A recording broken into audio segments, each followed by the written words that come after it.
저에게는 나이 차이가 많이 나는 친오빠가 한 명 있습니다. 오빠 덕분에 겪은 일을 이야기할까 합니다. 나이 차이가 10살가량 나기 때문에 오빠는 저를 많이 예뻐해 주었어요. 저도 오빠를 많이 따랐고요. 우리 오빠 진짜 멋지거든요. 잠깐 우리 오빠를 소개하자면 우리 오빠는 말 그대로 엄친아예요. 제가 봐도 참 대단하다고 느껴질 정도로 부족한 것이 없어요. 얼굴은 예쁜 엄마를 닮아서 정말 잘생겼고 그리고 공부도 정말 잘했어요. 성격도 워낙 착해서 항상 인기도 많았어요. 제 친구들이 저희 집에 놀러 왔다가 우리 오빠 보고 반해서 가슴앓이를 한 친구가 한둘이 아니었거든요. 어쨌든 오빠는 정말 완벽했어요. 저는 그런 오빠 덕분에 늘 비교의 대상이 되곤 했었죠. 모든 것에 있어서 오빠를 따라갈 수가 없었는데 특히 오빠의 잘생긴 얼굴과 늘 비교가 되곤 했습니다.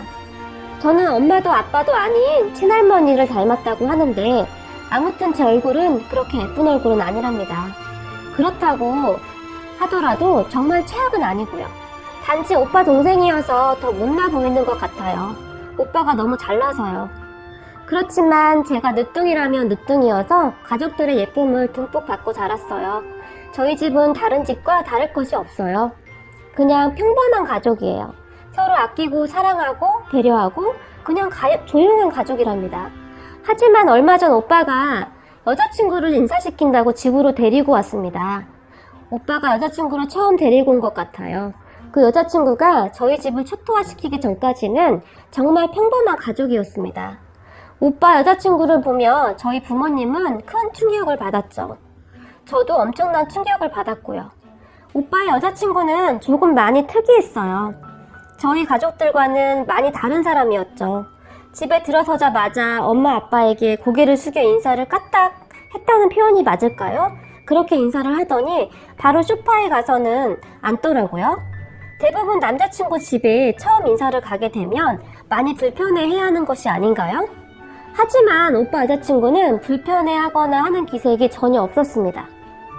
모든 것을 아무렇지도 않게 행동했습니다. 저도 많이 놀랐는데 부모님은 얼마나 놀라셨겠어요. 그렇게 엄마와 제가 마실 음료수와 과일을 가지고 나왔어요. 거실 탁자 위에 음료수와 과일을 올려놓는데 오빠 여친이 저에게 말합니다. 나는 살쪄서 과일 주스 안 먹어요. 블랙커피 줄래요? 라고 말을 합니다. 기분이 나빴습니다. 아니 뭐 이런 사람이 있지? 라는 생각이 들더라고요. 말투가 진짜 불쾌감을 주는 말투였습니다. 그렇게 앉아서 이야기를 하는데 부모님의 이야기에 집중도 하지 않고 계속 저희 집을 둘러보더라고요. 그러더니 저희 아빠가 한참 말씀을 하시는데 갑자기 일어나서는 오빠 방이 어디야? 라고 묻더니 저희 오빠 방으로 가버렸어요. 방 구경한다고요. 그쯤에서 이미 엄마 아빠의 표정은 심각했고요. 오빠는 옆에서 안절부절하고 있고요. 그리고는 저희 오빠 방을 휙 둘러보더니 저에게 묻지도 않고 제 방문을 벌컥 열어보더라고요. 대부분 처음 온 집에서 다른 사람의 방문을 열어볼 때 혹시 구경 좀 할 수 있을까요? 라고 물어보지 않나요? 제가 깜짝 놀라서 무슨 짓이냐고 하며 소파에서 일어났어요.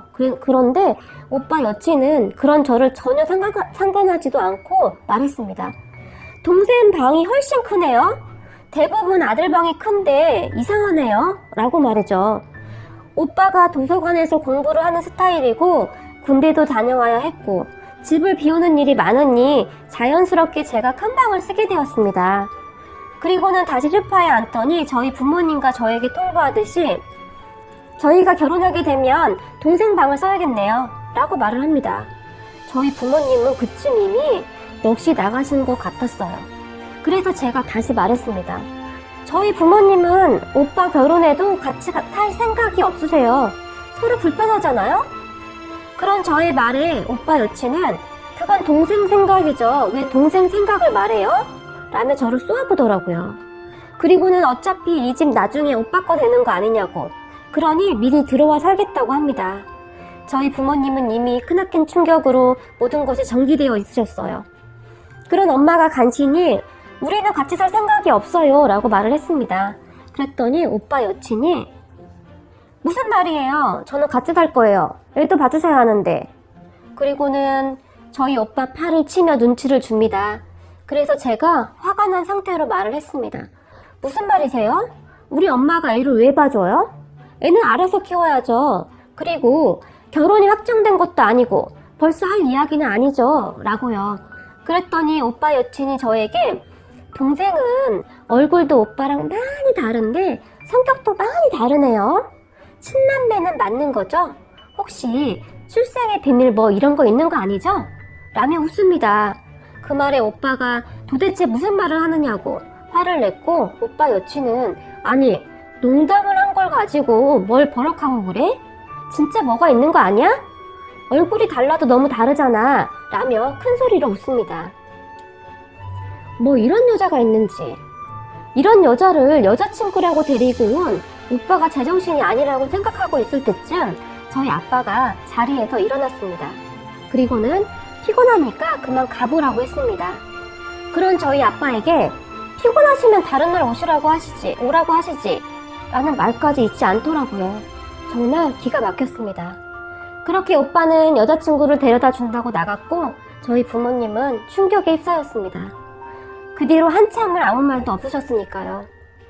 저희 엄마만 제 방으로 오셔서는 아니 어떤 환경에서 자라면 저렇게 형통할 수 있는 거니? 요즘 애들 다 저러니? 라고 묻더라고요. 그런 엄마에게 제가 말했죠. 엄마 딸은 안 그러잖아 라고요. 그렇게 나중에 오빠가 들어오고 부모님은 오빠를 앉혀놓고 난리가 났습니다. 지금껏 오빠에게 잔소리 한 번 안 하셨는데 정말 화가 나셨던 거죠. 오빠의 말에 의하면 처음부터 그랬던 것은 아니라고 합니다. 시간이 갈수록 정도가 심해졌다고요. 처음에는 착했던 것 같은데 어느 순간 점점 성격이 나오더라고요. 그래서 부모님이 결혼할 것이냐고 물어보니 모르겠다고 합니다. 잘 모르겠다고 생각하는 사람을 왜 집에 데려왔냐고. 한 달 전부터 직구경 시켜달라고 그렇게 난리였다네요. 그래서 별 생각 없이 데리고 왔는데 와서 하는 행동을 보고 본인도 놀랐다고. 그런 오빠에게 아빠가 처음으로 말씀을 하셨어요. 저 아이와 결혼하면 나는 너 못 보겠다고요. 그렇게 얼마 후 오빠는 여자친구와 헤어졌다고 저희 가족에게 말을 했습니다. 그 여자는 어차피 오빠랑 헤어졌으니 그 여자라는 호칭을 사용할게요. 그 후 저희 집에서는 그 여자 이야기가 금기어가 되었어요. 단 한 번도 이야기를 꺼내지 않았어요. 그런데 얼마 후 그 여자가 다시 등장을 했습니다. 제가 학교가 끝나고 집으로 돌아오는데 저희 집 아파트 1층에 그 여자가 서 있더라고요. 한눈에 알아봤죠. 어떻게 잊을 수가 있겠어요. 저희 가족에게 그렇게 강렬한 인상을 남겼는데요. 저를 알아보더니 걸어오더라고요. 그리고는 오빠에게 제 전화번호를 물어봤는데 알려주지 않아서 기다렸다고 합니다. 이야기 좀 하자고 하는데 제가 그랬습니다. 할 말 없고 오빠한테 하라고요. 그랬더니 아니 대화 좀 하자는데 그게 그렇게 어렵니? 라고 말을 하네요. 그래서 제가 왜 반말이냐고 하니까 너 나보다 나이도 어리잖아 이럽니다. 기가 막혔지만 제가 물었습니다. 그런데 오빠랑 헤어진 거 아니냐고요. 그랬더니 헤어졌대요. 아니 오빠가 헤어지자고 통보를 했는데 자기는 못 헤어진다고 합니다. 그리고는 오빠가 저희 집하고 너무 맞지 않아서 헤어진다는 말을 했는데 가만히 생각해보니 저희 집에 왔던 날 제가 자기를 싫어하는 게 느껴졌다고 합니다. 그래서 네가 오빠한테 헤어지라고 했냐고 저에게 묻습니다. 저는 더 이상 그 여자와 대화를 하고 싶지 않았어요. 왜냐하면 그때가 초저녁이었는데 그 여자에게서 술 냄새가 진동했거든요. 그래서 저는 그만 가보겠다고 말을 하고 집으로 올라가려는데 그 여자가 갑자기 제 머리채를 잡았어요. 정말이 정신이 없었다는 표현이 맞을 거예요.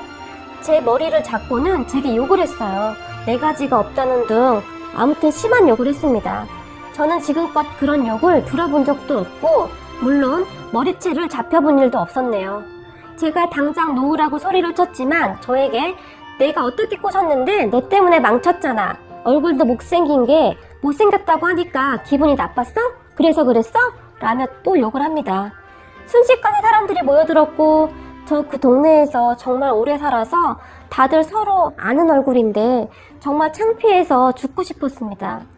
결국 경비 아저씨가 엄마에게 전화를 했어요. 엄마가 내려오셔서 저를 보시고는 정말 놀라서는 경비 아저씨랑 같이 그 여자를 저에게서 떼어냈어요. 그 여자는 그래도 분이 안 풀렸는지 엄마가 보는 앞에서 저에게 욕을 했습니다. 너무나 착한 우리 엄마, 그런 욕을 들어보지도 못한 분이신데 엄청난 충격을 받으셨죠. 저는 머리가 하늘쿵 빠지는 아픔을 느껴야 했습니다. 순간 머리가 하늘쿵 빠진 것을 보고는 화가 머리끝까지 났고 저는 핸드폰을 꺼내 경찰에 바로 신고해버렸어요. 엄마가 충격을 받아서 앉아 울고 있는 것을 보는데 더욱 화가 났거든요. 결국 경찰이 왔고 그 여자와 저와 엄마는 경찰서에 가게 되었습니다. 엄마는 옆에서 그냥 신고한 거 없던 걸로 하라고 그랬는데 그러면 안 될 것 같았어요. 앞으로 우리 오빠를 더 괴롭힐 수 있겠구나 싶기도 했고요. 그래서 경찰서에 가서 조사를 받았고 잠시 후 아빠와 오빠가 경찰서에 왔습니다. 다들 경찰서는 처음인지라 정말 황당하다 못해 기가 막혔죠. 그 여자는 경찰서 소파에 누워서 자고 있고 그 여자 핸드폰으로 경찰이 그 여자 가족에게 연락을 했으니 그 여자 가족도 왔는데 엄마라고 온 사람도 사과를 하는 것이 아니라 우리 애가 때릴만 했으니 그랬지 그럴 애가 아니라고 말을 하네요. 그래서 알았습니다. 저런 부모 밑에서 자랐으니 그럴 수밖에 없었다는 것을요. 그 뒤 그 여자는 폭행죄로 조사를 받았고 증거는 많았으니까요. CCTV도 있었고 경비 아저씨가 증인도 되어주셨고요. 그 뒤 저에게 합의를 해달라고 하는데 저는 합의할 생각이 없다고 말했습니다. 그러니 저희 오빠에게 전화를 해서 합의해달라고 난리를 쳤죠.